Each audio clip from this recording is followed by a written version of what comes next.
नमस्कार. लीड महाराष्ट्र या बातमीपत्रात आपले स्वागत आहे. राजर्षी शाहू शिक्षण संस्था इनामधामनी संचलित श्रीमती चंद्राबाई भाऊसो पाटील माध्यमिक विद्यालय वड्डी येथे आषाढी एकादशीनिमित्त भक्तिमय वातावरणात आषाढी दिंडी सोहळ्याचे आयोजन करण्यात आले. संस्थेचे संस्थापक माननीय हरिभक्तपरायण विठ्ठल पाटील काकाजी यांच्या मार्गदर्शनानुसार या दिंडी सोहळ्याचे आयोजन करण्यात आले होते. शिक्षणासोबत विद्यार्थ्यांमध्ये संस्कार, सामाजिक बांधिलकी आणि आपल्या समृद्ध भारतीय संस्कृती व वारकरी परंपरेची जपणूक व्हावी या उद्देशाने काकाजी नेहमीच विविध सांस्कृतिक व आध्यात्मिक उपक्रमांना प्रोत्साहन देत असतात. या प्रेरणेतून विद्यालयात विद्यार्थ्यांच्या सर्वांगीण विकासासाठी विविध उपक्रम राबवले जातात.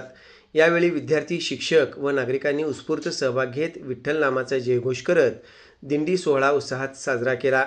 पारंपरिक वेशभूषेत सहभागी झालेल्या विद्यार्थ्यांमुळे संपूर्ण परिसरात भक्तिमय वातावरण निर्माण झाले. या आषाढी दिंडी सोहळ्यात नागरिक, विद्यार्थी तसेच विद्यालयातील सर्व शिक्षकांनी उत्स्फूर्तपणे सहभाग घेतला. या उपक्रमामुळे विद्यार्थ्यांना महाराष्ट्राच्या समृद्ध वारकरी परंपरेची आणि भक्ती संस्कृतीची ओळख झाली. ज्ञान, संस्कार आणि संस्कृती संगम घडवणारा हा आषाढी दिंडी सोहळा उत्साहात व भक्तिमय वातावरणात संपन्न झाला. मुख्याध्यापिका सौ शिंदे मॅडम, सहाय्यक शिक्षक श्री नवनाथ वाले सर व शिक्षिका ओहोळ मॅडम यांच्या आयोजनाने हा कार्यक्रम संपन्न झाला.